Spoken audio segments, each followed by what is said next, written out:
जैसे को तैसा। लोमड़ी के कारनामों से भरपूर हमने अनेक कहानियाँ पढ़ी हैं। लोमड़ी हमेशा कुछ ना कुछ बुरा ही करने की सोचती है। एक बार लोमड़ी ने सारस को अपने घर भोजन के लिए निमंत्रण दिया। सारस ने खुशी खुशी लोमड़ी का निमंत्रण स्वीकार कर लिया। सारस ने मन ही मन एक विशेष प्रकार के भोज के सपने देखने आरंभ कर दिए। सारस सोच रहा था कि लोमड़ी सचमुच स्वादिष्ट भोजन उसके सामने परोसेगी। सारस का विचार था कि शीघ्र ही उसे स्वादिष्ट मछलियाँ और केकड़े खाने को मिलेंगे। आखिर वह दिन आ ही गया जब सारस भोज के लिए लोमड़ी के घर गया। सारस को देखते ही लोमड़ी ने मुस्कुराते हुए कहा, आओ मित्र सारस, यहाँ पधारने के लिए तुम्हारा बहुत बहुत शुक्रिया। इसके बाद सारस को लोमड़ी एक चौड़े उथले बर्तन के पास ले गई जिसमें बहुत स्वादिष्ट सूप भरा हुआ था। सूप को देखते ही सारस को मुख में पानी आ गया और उसने थोड़ा सा सूप अपनी चोंच में भर लिया। फिर सारस ने सोचा कि एक चम्मच सूप पी लिया जाए।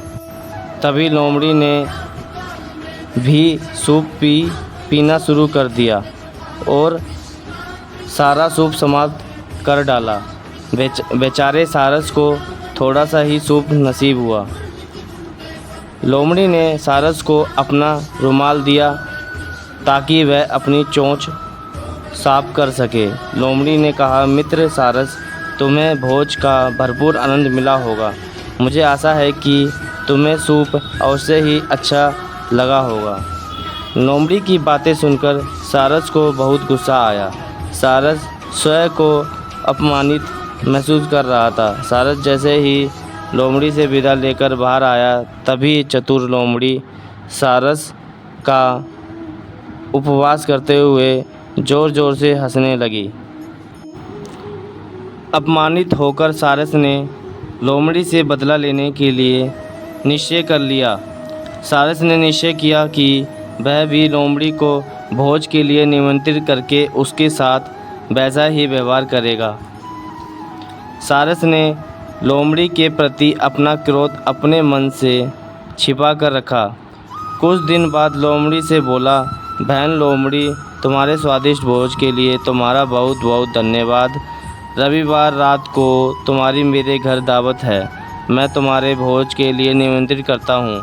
ठीक समय पर पधारने को कष्ट करना। लोमड़ी ने सारस का निमंत्रण खुशी खुशी स्वीकार कर लिया और निश्चय समय पर सारस के घर पहुँच गई। सारस ने लोमड़ी का स्वागत करते हुए कहा, आओ बहन, जल्दी चलो, भोज का आनंद उठाएं। लोमड़ी बोली, मुझे तो स्वादिष्ट मछलियाँ और केकड़े की खुशबू आ रही है। मैं अब प्रतीक्षा नहीं कर सकती। सारस लोमड़ी को एक सुहानी नुमा लम्बे बर्तन के पास ले गया जिसमें केकड़े और स्वादिष्ट मछलियाँ भरी हुई थीं।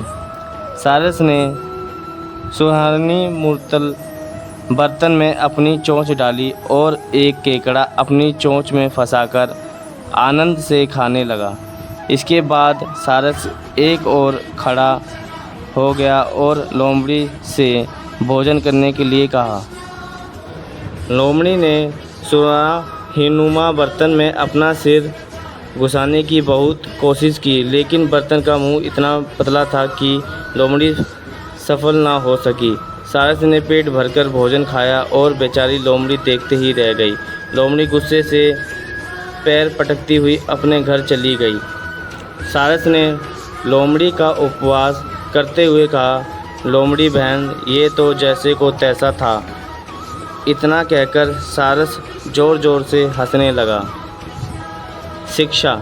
इस कहानी से हमें ये शिक्षा मिलती है कि हमारे साथ जो जैसा व्यवहार करता है, हमें भी उसके साथ वैसा ही व्यवहार करना चाहिए।